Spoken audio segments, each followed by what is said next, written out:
Hello, everyone. Welcome to the Learning Lab today.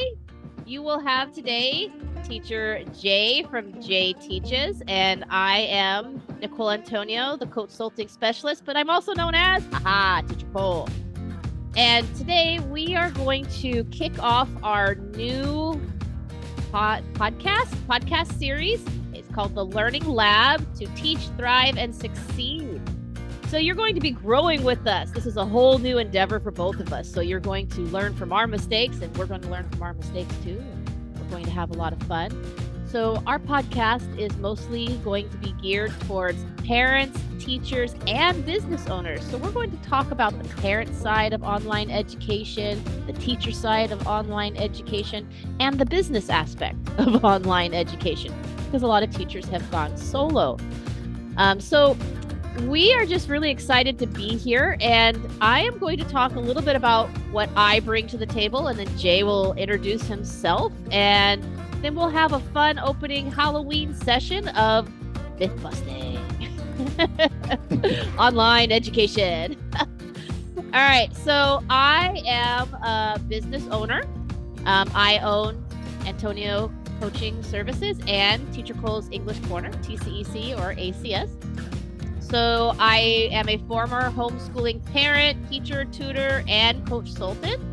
So I bring more of a holistic view to the whole online realm, where I came from the parent side, homeschooling side, and then I had a private education teacher, and I moved into the online realm. And now I also assist teachers going solo, teacherpreneurs, building their brands and their online presence.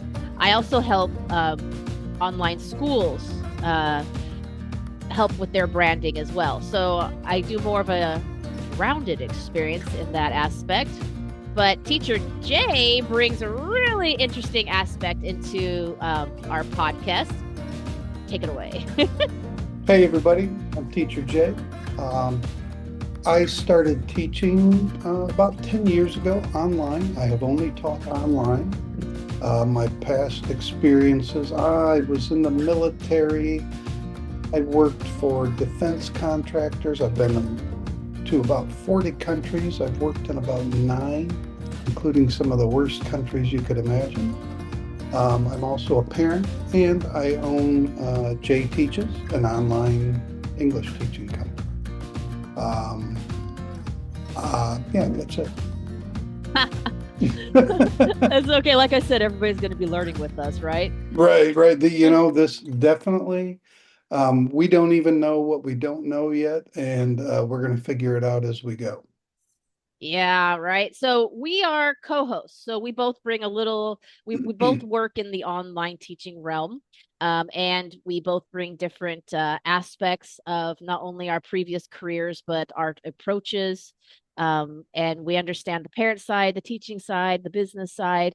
So we thought it'd be really interesting to have a podcast that kind of addresses all of those things, because they are overlapped. We've noticed that a lot of times parents have a hard time understanding the teacher side of the business, and teachers sometimes have a hard time relating to the parent side of the business as well, or how they interact. And we thought this would be a great way to kind of create some cohesion and understanding, and just maybe some solutions to our own problems in our own businesses, right? Absolutely, absolutely. A lot of people don't understand that this is a business. Teachers and parents don't understand that this is a real business, and we have to treat it as such. Yeah, the time commitment, I think, is very undervalued. I really think people underestimate that. Both sides, teachers and parents. I know quite a few teachers who I've helped out that they've really underestimated the amount of time and effort it takes to run your own business online. And then parents also, they think, oh, it's easier because it's online. Yeah, it's not. Well, and teachers, It's but not. it's funny though. It's not just parents who think that. It's also teachers. Teachers will think, "Oh, it's online. It's so much easier."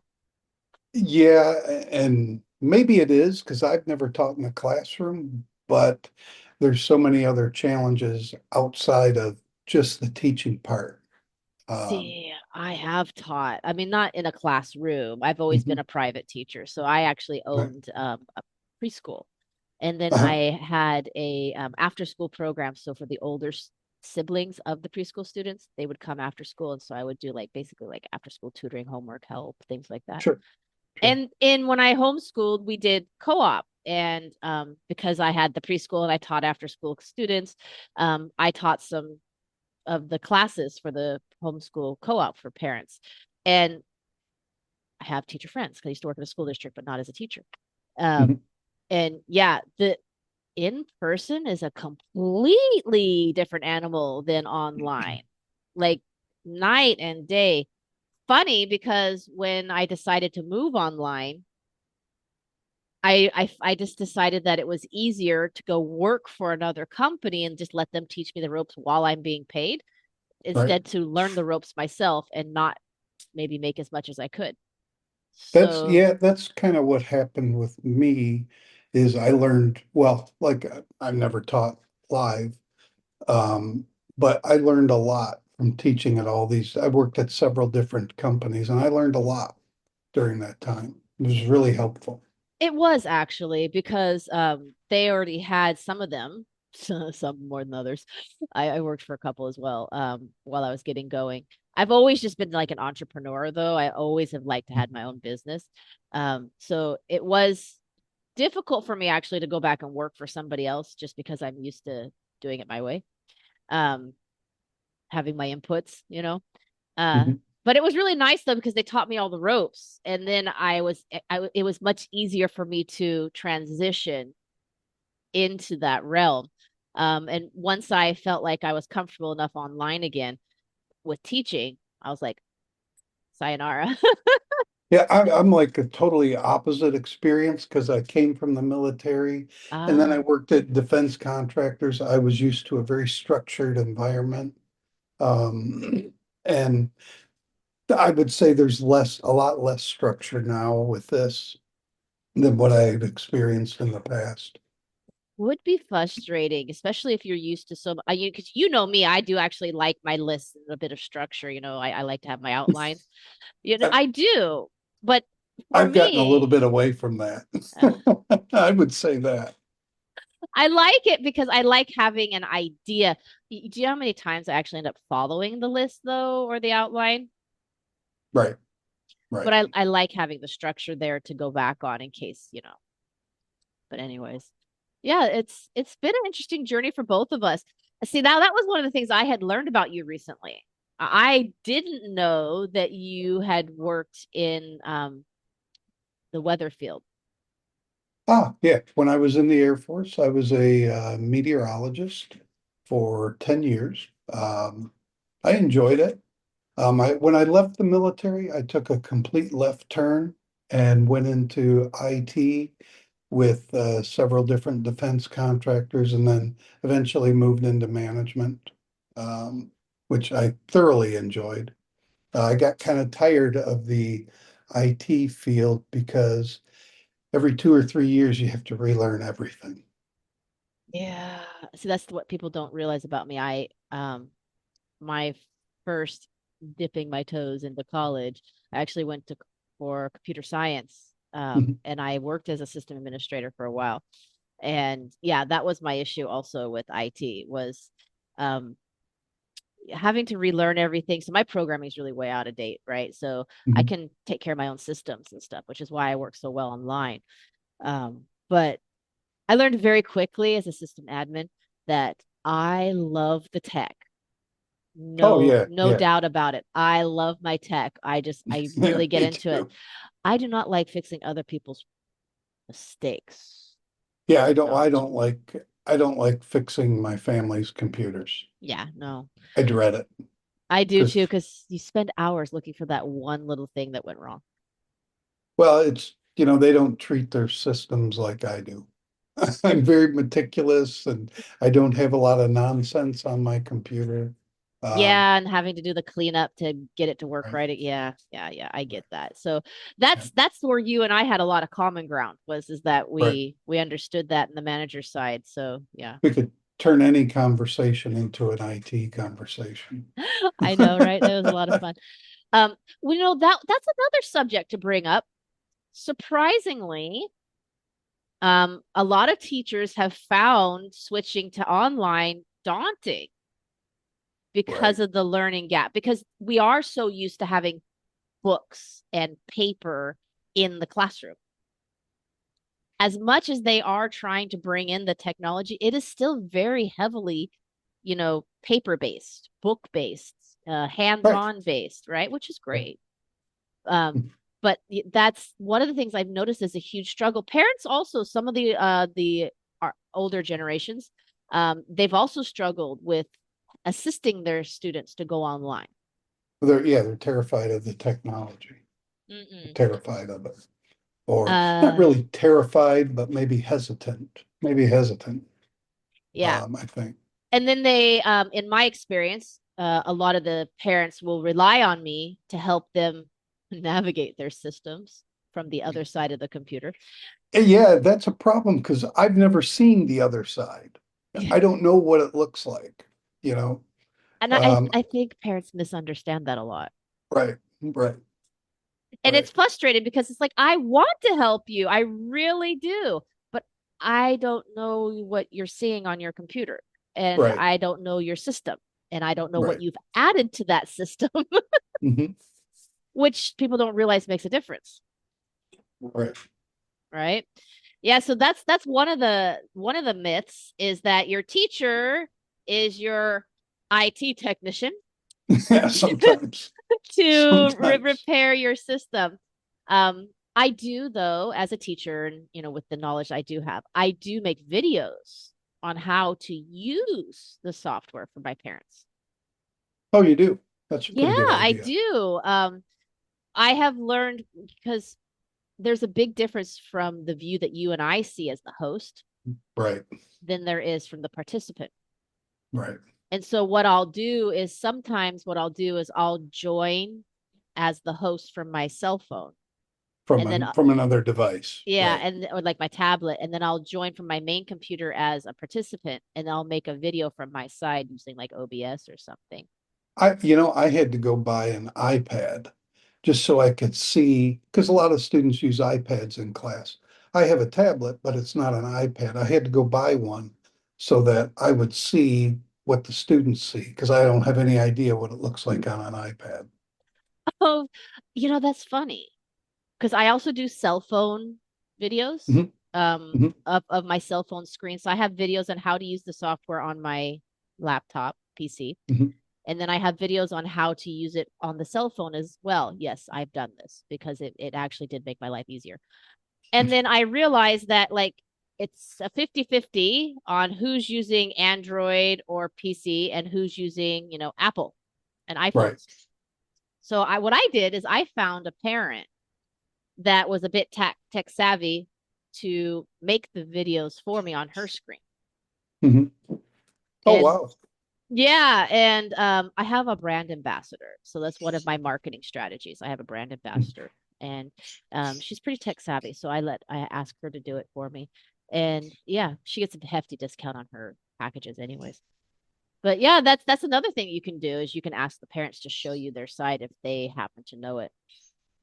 I actually had a teacher also once. I asked in a group of teachers who had Mac, who had Apple, and who Mhm. didn't, and I asked them for videos too. Pretty cool, huh? Oh, wow. Yeah, that Yeah, works. so that's That that's works. one of the things that your teachers can do is they can, create the videos. But I've had some interesting like, teacher, how do I fix this? How do I fix that? And I'm like, I don't know. YouTube. I was like, my answer Right. was YouTube. I was like, but I have sent off YouTube links when I What found like what I've done is I don't create videos for the parents, but I'll create a document with screenshots. I've done And that. most of my students come from Chinese speaking countries. So I just translate it. The translation's probably not perfect, but it's good enough to walk them through the process, like my payment method. I have to Ah, send everybody. all my students a document with screenshots telling them how to go through the process. And usually that's enough. Usually that's enough. I've only done the videos for the in-class software. Yeah, I've done that. I haven't had many problems with, but it's always been the payment for me. It's always Well, been, I had to do it for what was it? I think one of them was for using the pen. oh A my lot. gosh, yes, Yeah, so the yes, annotate feature, I have a video for the yes. annotate feature. Oh, I had a video for resizing your screen because they kept asking me to resize the screen for them. I thought that was funny. Oh, make the text bigger. Make Well, the not text it's not bigger, you just the mean? text, no, like the actual Oh, the little video, window. Okay, right? And I gotcha, went, gotcha. I don't control that. Like there You so can do and that. yeah, and then I realized that where I'm seeing it is not the same as where they're seeing it. So Right. I made a video for it. Mhm, But the one with the document, yeah, I've done that for my website because they have to join as a member, which is free. mhm. And then when you're a member, you can then book, right? Because I have a scheduling software for all my Right. teachers. And so I did the same thing where it was like a screenshot and then it had the description. Mhm, And the same thing, my brand ambassador, it's part of her discount thing is she'll do certain things for me. Like when I post in my TCC parents group in mhm. line, she will translate it into Chinese. Gotcha. So she'll Oh, that's she'll helpful. so I don't even do it. I just put the English and if she sees it, she'll retranslate it. Um, so she can run it through Google quick and then fix whatever's wrong. Haha. So yeah, it works great. Or Google's our friend. I know, right? And then I'll do the same thing with the screenshots and the description, and then she'll put in red the Chinese, so it works out really well. Yeah. So Yeah. that's actually a business marketing scheme that you can use is to have a, if you have a large bank of parents, you can make one a brand ambassador where they get like the hefty discount. So I literally am selling her at cost. I make nothing, but the return that I get in what she helps me with is worth more to me. Do you put any like a number of referrals she needs to send you like per year, per month, or is it Now, really informal? her is informal. I do have one that's a little bit more structured. So she is Mhm. one of my original students, her child. So I've been teaching her child for about 6 years now. So she's a little bit more informal, but she's extremely reliable. So I don't mind that so much. Now, I Right, do suggest having a target. As you know, as a coach, I suggest really having that target. And right. my other ones do. So I have them where in order to get their renewal, by the time their package comes up for renewal, I don't do a target per month. Now, some people do. I do a target per package. So they have until their package expires or they need to buy a new one to hit a certain target. So if they decide to wait till the last minute and bring in a bunch of people, as far as I'm concerned, that's still the It's same the amount. same thing, It's right? the It's the same same thing, thing. right? Doesn't matter when they come as long as they come. So that would really just depend on your more along the lines on what your payment schedule is. So if you have people pay Mhm. monthly, then they would have a monthly target. If you have people pay quarterly, they have a quarterly target, or a yearly, they have a yearly target, right? So she does that for me. But she posts things like in all the different like parent groups in their language. So I don't have to worry about Mhm. any of that. She'll post her videos of our classes and she'll bring people in and she gets I give out referral bonuses as well. So she gets a discount plus a referral bonus. Um, and like whenever we do special packages or special Mhm. discounts, so she does a lot, to be honest. She's pretty on top of it and I really appreciate that a lot. That actually was one of the better things that I ever did was making a brand ambassador. I really liked that a Sure. lot. It helped. I have a couple. I have one in China and one in Taiwan, but they're very informal. It's very informal, right? Can be. I'm gonna probably keep it that way with them. I'm gonna probably keep it that way with them. They work mostly just by referring students to me, and they've been really good for me. They've been really good. One of them sent me 5 students this summer. Oh, I had an So influx of that's, like 20 students one time, and it was all from mhm. that one brand ambassador. Oh, wow. Yeah, like I said, keeping this particular one informal has worked out extremely well for me. She has brought me in more clientels, referrals than anybody ever has. So I think it really just depends on the relationship that you have with your parents, to be honest.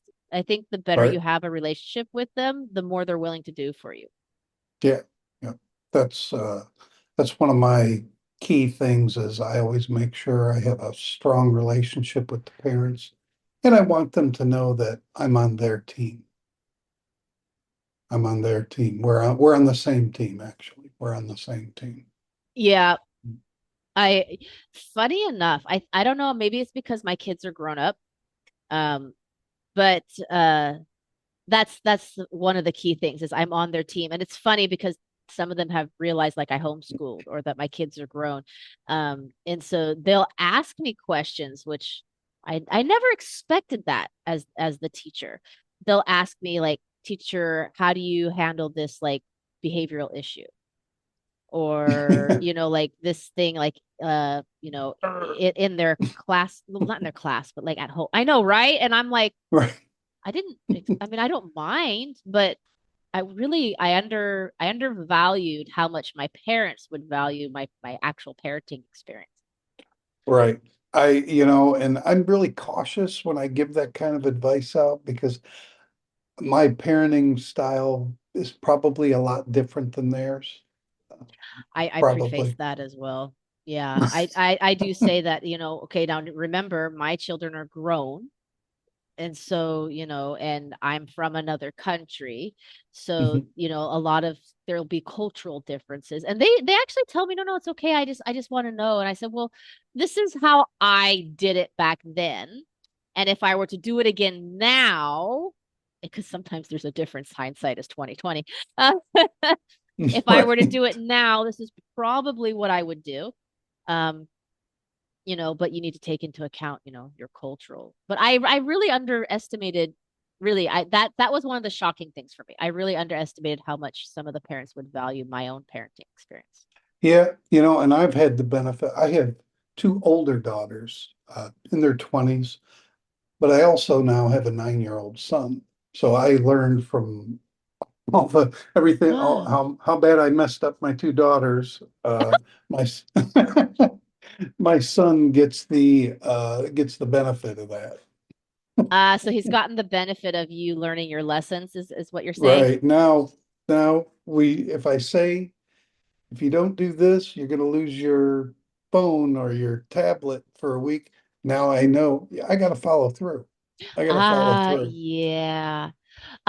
Yeah, it's kind of funny you mentioned that because where I'm staying, um, I have now quite a couple godchildren Mhm. and a couple well, I guess culturally we call them grandchildren. And yeah, so I've been able to reassess some of those lessons I've learned from my own mistakes as a parent when Right. I was younger. I mean, I was a parent in my early 20s, so when my kids were Mhm. born.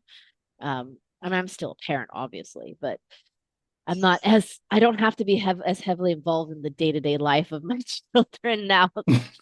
They're Right. they're all mid to upper 20s, so I'm Yeah. empty nester. All right. Okay. Well, as you can tell, we're extremely informal here. So we'll be learning as we go, and we'll probably in the future more heavily edit our sessions. Right. But I don't know. Let's see. Let's see how it works out. Maybe people will like our little conversations that we're having. Who knows? Yeah. Everybody's going to learn with us, right? I'm looking forward to when we bring on guests, which could be parents, students, other teachers, other Business they may or owners. may not be solo, and then other people that are involved in the teaching business. I'm looking forward to that a lot. I am Looking forward to too. that. I think it would be really cool to get the different point of views, but also to let the other side see those different point of views. Right. Right. Because I know when I scaled from being solo to I because I actually have a team of teachers, right? Mhm. And I know when I went back into that where I have a team, um, it was shocking to see that the differences, whereas like the parents didn't understand the teacher side, but the teacher's side didn't sometimes understand the managerial or business owner side. Right. Right. Right. So I think bridging the gap between all of those so everybody can actually understand each other a little bit better would be extremely beneficial, which is why I'm excited to have all the different. I'm fired up for it. I'm fired up for it. I'm very I've excited. I got think, some pretty good guests lined up. Pretty good yeah, I'm guests gonna lined have to up. get some more too. I think I'll get some more on the business side for me. But yeah, no, I'm very excited about it. I'm really interested. But I want to talk about some of these myths because some of these myths, Me too. as a homeschooling parent before, um, I'm actually pretty interested in some of these because some of these I find so funny, but they're really, people really have concerns about some of these things, Mhm. right? So one of them is that online education, kids don't learn as well online as they do in traditional classrooms. Okay. Ah, okay. So that's a huge one actually. A lot of people do believe this. A lot of people believe that you can only learn in person with a teacher. You're doing a disservice by being online. You're not learning as much. What's your take on that? What's your opinion? Actually, I did half of my master's degree online, and I found the online classes were a lot more rigorous and a lot more difficult. And the other thing I think is that um, if the kid isn't learning what the parent wants online, then a lot of times I don't think the requirements, what the parent wanted from the teacher, were addressed enough in the beginning. You got to understand what the parent wants, not what you think they want. What does the parent want? And if you don't do that, you're, you know, in the parent's eyes, well, my son's grammar hasn't improved enough. But you never really focused on that because you thought is you should spend more time on reading comprehension, for example. So if you didn't get that requirement from the parent and write it down, then you're probably not going to focus on that as much. That's kind of my take. Um, I do think they learn as well overall. In some cases better because in a one-on-one class, they don't have the pressure of being of having to speak in front of an entire classroom. It's just one-on-one. Um, that's kind of what I think. What about you? I kind of agree with you. It's funny you said that because when I was in college as well, about half of my classes were online. Mhm. And I had the same experience. I felt that actually my online classes were more in depth than my in-person classes. I felt like we got more done. We talked about more. I don't know. I just felt like it's almost like I got 2 semesters of a class done in one semester almost. I think it had more to do with not as much of the distraction of being in the classroom. And I always dreaded being in a classroom. The thought of sitting in a economics class for 3 hours, just even today, I just wouldn't do it. Right? I Like, just wouldn't do it. yeah, for me, I really think, know the student. Right. Some students thrive online. The pressure is completely gone. And I've noticed that, in where we mostly teach is the Asian demographic, right? So I teach a Mhm. lot of like Japanese, Korean, Taiwan, and Chinese, um, from all those different areas. And I've noticed compared to the Western world, my experience, the pressure in school is a whole different level. And I noticed with like even my own students, sorry, my nose is itchy. My own students, the pressure isn't there online that they feel socially in the classroom. Right. So I think parents have a misunderstanding that you have to be surrounded by all these people to be learning, When in actuality, I think you're getting a little bit more of a targeted experience. Right. You're getting exactly what you told the, well, hopefully you're getting exactly what you told the teacher you wanted. That, yes, see, that's the key right there too, though, is that you guys have to be very aligned and very Yes, specific on the and same team, same goals. constantly reviewing it. Right. Don't just assume that's what it is. But I also think though that parents sometimes have what the parent wants to learn, what the kid actually needs to learn, and what the child wants to learn sometimes are very misaligned as well. Right. And maybe the parents don't do a good job explaining what they want. Well, sometimes I don't think it's really that it's not a good job. I think maybe it's just a misunderstanding of how to articulate it, Right. Right. That's, right? yeah. Yeah, That's, yeah. yeah, I mean, because I hate to say not doing a good job because they love their kids, right? Right? Yeah, of course they do. Of course they do. But it's a team, so It is. teams have to communicate. It is. And the only way to get those requirements is to really, the teacher has to really spend the time, might take an extra half hour, but to really flush out those requirements.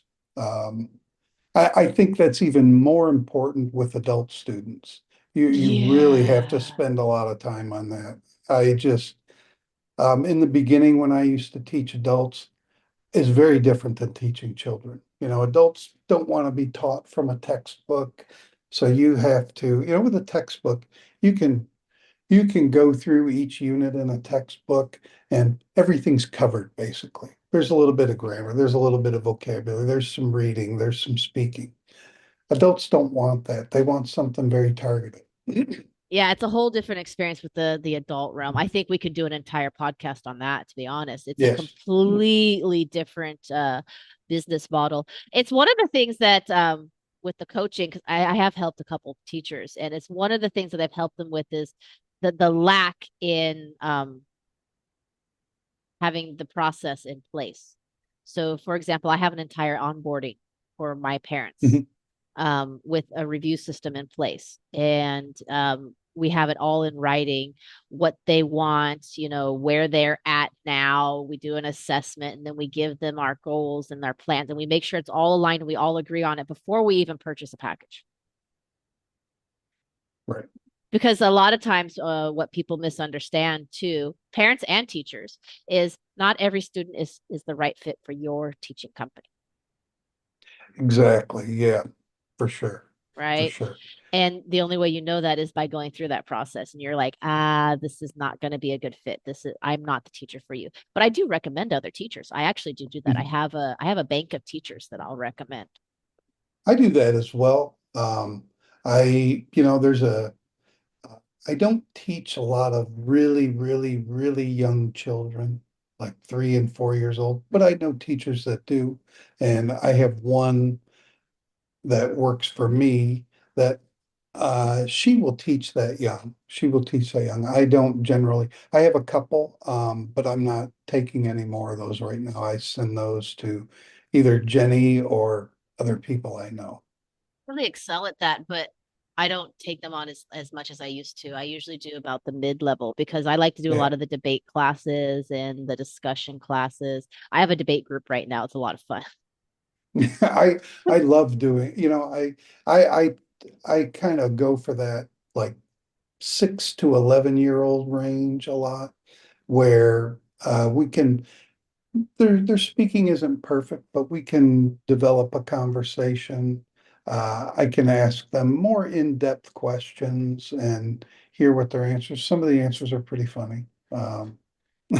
It's I mean it's fun. It's enjoyable and that's part of what makes a good teacher to be honest. I think when a teacher loses that passion of enjoyment, I think Yeah, that if you that don't, also might be why maybe some parents think that their kid is not learning online is you might have the wrong teacher for you. right, right. Um, and The kids that I find are tough to do with those types of classes are the kids that are very stiff in class. I try to get them to relax, but there's just some kids that are just never going to relax. They're just never going to relax, I you know. think it's a combination of not only being aligned with the expectations with the parent, Mhm. but also being able to make the connection with the child. Right, I right. think between the two, it can be an extremely powerful learning environment. Oh, I I agree. know that I learned way more in my online classes than I ever did in my in-person ones. Oh, yeah, I never listened. When I was in person class, I just would sit there. I was a clock watcher, you know, and I swear to God, sometimes the clock would go backwards. Um, Yeah, and all the distractions of the other students, I even preferred it even if it was a live class online like this. yeah. Because there was a little bit more control in the fact that it just couldn't go on and on and on, and we didn't actually talk about anything. So it was I don't know because we paid a lot for our college education, Oh, yeah. Well, I right? didn't. My company did. Yeah, They but I mean paid it's for my master's. still it's a lot of money, right? You want Yeah, I'm sitting there going, okay, time is money, let's go. right, right. Get to the point. Get to the point. Which on the flip side is a lot of times the view from the parent side, right? Right. I have had parents even request that I don't do the songs. Some of the lessons that I use have songs. They've requested that I don't do them because they don't see any value in them, other than the kid gets to dance in front of the camera, you know. I think Um, that's an issue also. Yep. Not learning, thinking that the process is not learning. Because I think that has a lot to do with the difference between the educational system that they're used to culturally and our mhm. educational system. I know where I'm from in America. Um, we put a very high value on the time outside of school and work. You know, when I was a student, yeah, the probably even because I'm a bit older than you, it was probably even more when I was a kid. The going outside and doing things with your classmates was more important for me anyways than sitting in class for sure. Well, yes, but even now, I mean, because like I said, I have students in from like Korea and Japan and Taiwan and Hmm. China. One of them in particular, actually, I'm still assisting him. He's doing a 1 year like exchange student in America. Hmm. And I had warned him. I said, in our country, we put a very high value on time outside of school. We believe school is a job for our kids. Just like Hmm. we go to work 8 hours a day, our kids do 8 hours. So they might do 6 hours in school or six and a half. We expect them to have maybe a little bit of homework, but once they've reached that 8 hour cap in general, like combined, we figure they're done. Their job is done for the day. Yeah, I And think that the social aspect, the social skills that are learned in school are sometimes forgotten now. They don't seem to be important. And I will tell you, my social skills helped me more than any of my degrees in my professional life. what's funny is that I'm one of the people, and maybe this might be my homeschooling side, but I disagree that school teaches you socialization. I think it teaches you a false sense of socialization because of the segregation of an artificial only this age and this group, because that's not real life. That's true. That's true. So I think it's actually a bit of a disservice because you don't learn how to properly interact with different age groups, different backgrounds, different generations. And I think it's a holdback.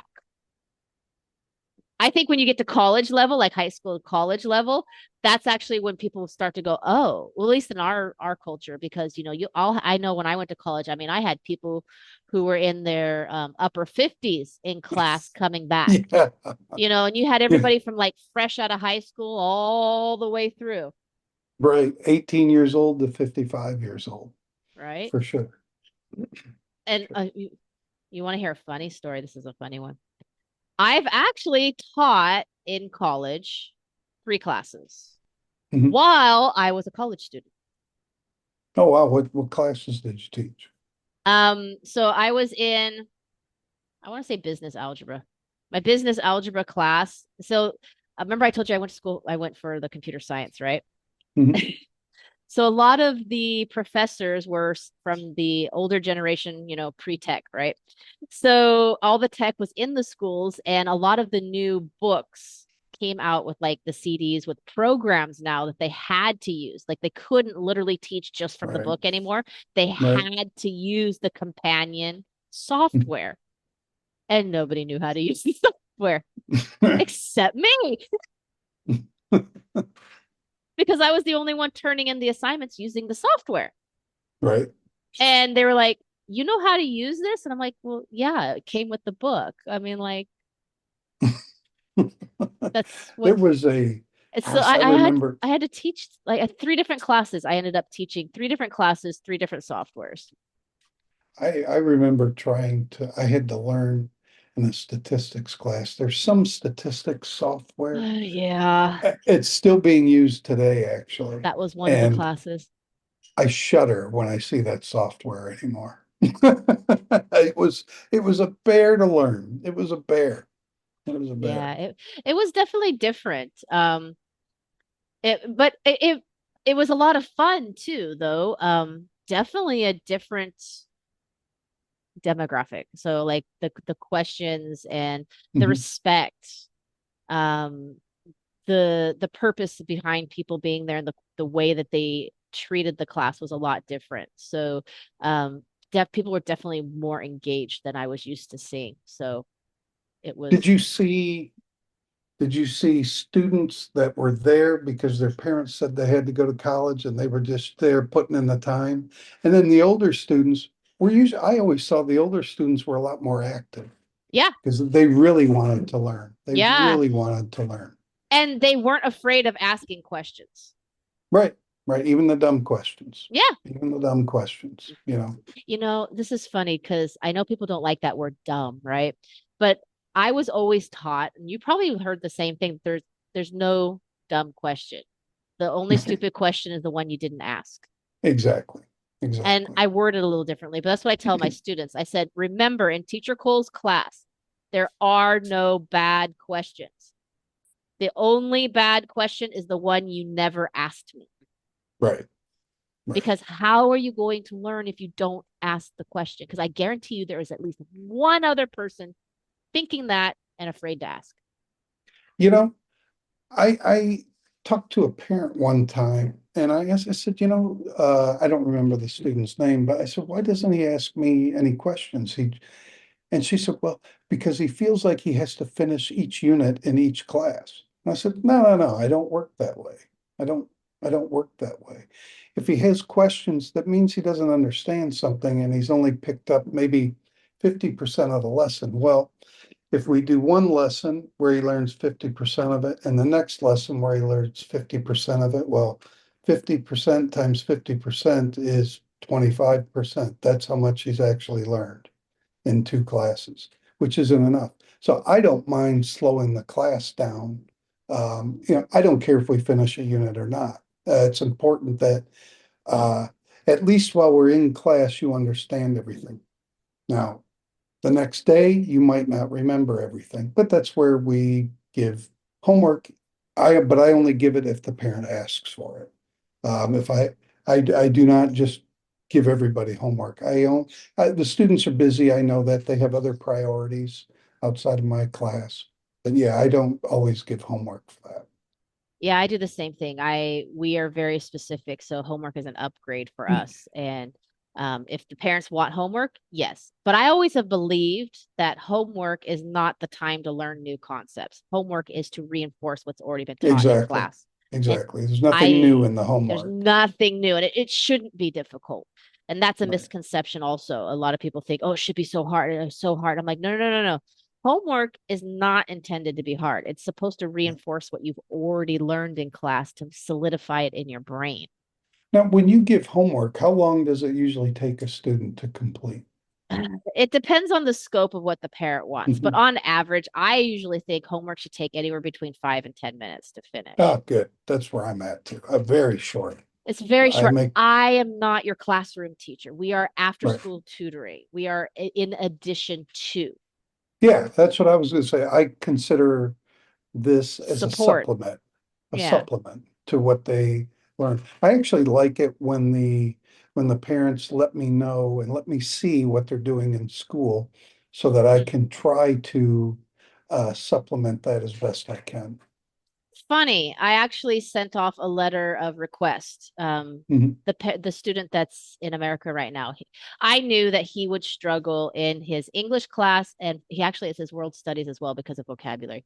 And I knew that because I'm very upfront with my parents and my students that what you're learning as an ESL student in your country is actually a few years behind what the native students are learning in their English class as well, because it's the native student, right? Right. So I told them, I said, when you go to America, you are going to be surprised that their English class is quite a few years ahead of what you're at.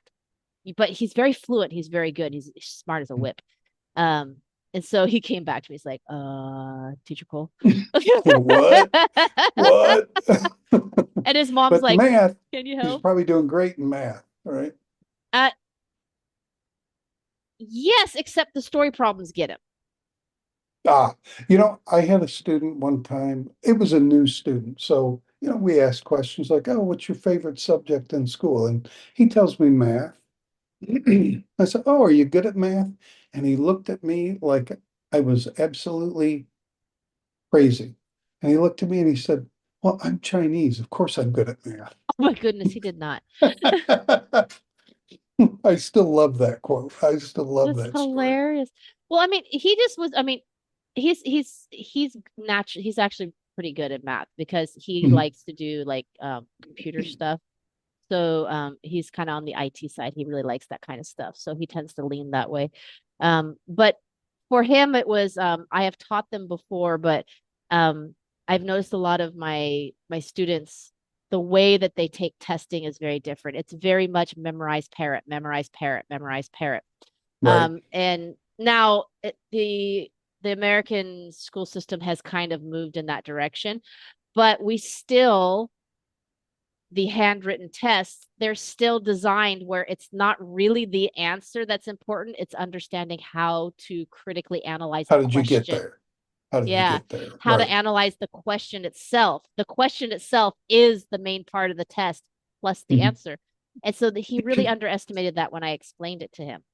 Mhm. So I had to go through a test that he did, and I had to explain to him how to take a test. So, like multiple choice, right? How we Mhm. analyze, how to eliminate, and then the two Definitely questions, wrong. right? Definitely And wrong. then like It could be either the one. and then you had to choose what was it? The most correct answer because the last two Right. could both be correct. And he's like, "Well, what do Right. you mean by that?" I'm like, "Well, let's look at the question itself. How did they ask the question? What clue words are in this Right. question?" What's And what's yeah. right? And then What's I the told main him, idea of the question? right? And then I said, "But also what because I'll do this with my own students is we'll do a little quiz in class or homework will be a quiz. And I said what really surprises me is that you guys are not taught that later in the test sometimes the answer to the question Yes, earlier they give you the answer they give later. you the Yes. answer. And but you guys will get that correct, but you won't go back and correct the other one. Right. And he goes, they do that? And I'm like, Yeah. Of yeah. course. I said, Of that's course. why whenever I take a test and I didn't know the answer right away, I had to do elimination. I put a little dot next to the number because Yep. I know later on I might find that answer. And all I have to do is look for the dot and I can check that I got it right. Right. Or the matching ones, right? They'll go in order like question 1, 2, 3, 4. I said, you probably went in order and then matched it with the word, right? He goes, yes. And I went, no. And he goes, what? I go, you look at the word first. Right. And any word you know without reading the definition automatically, you find those ones and you cross them off. So now you have a smaller bank of words to match. For sure. For And he was sure. like it, you know, So yeah, and I had to tell him like how to break down the questions because the questions are purposely designed to trick you because they want you to learn those analytical skills, those analyzing, critical thinking, cognitive. I said Right, the question is just as important as the answer. right. You got to understand I mean, you can make a math mistake in the problem, but the understanding the question is Mhm. part of it. And that's real You know, life because that applies to real life, I right? think so. Yep, Yeah, definitely. very cool. I think you know what we should do? We should have one myth every podcast that we talk about. Okay, I'm good with that. I'm What good do you with think? that. Because we've already done like an hour and a half, I know, I can't believe it. right? I can't Like believe we it. we we talk like it's just like, hey, best friends, When we started talking about this, I thought 15 to 30 minutes, and I thought, what am I going to talk about for 15 or 30 right? minutes? Right? Yeah. I'm trying to figure out how we're going to edit this. I might just leave it how it is and just do the whole thing and be like, hey, you guys, this is us Oh, learning. yeah, I wouldn't, there's a bunch of conversation that happened before. Obviously, we're going to get rid of Well, that. yeah, like with the part where I mean, maybe part of this right now, or I don't know. Hey, we'll leave this on. Hey, you guys, we're learning. But yeah, I think we should do that. Let's do that. Let's have Yeah, like maybe we can start with a myth and then jump off of that. yeah, that'll work. What That'll do you work. think? I think that'd be cool. Maybe That'll be fun. because I do have a loose schedule of ideas. We can kind of maybe match a myth to the topic. Definitely. I think that would be Definitely. fun. That would, yeah. So, what is our next topic?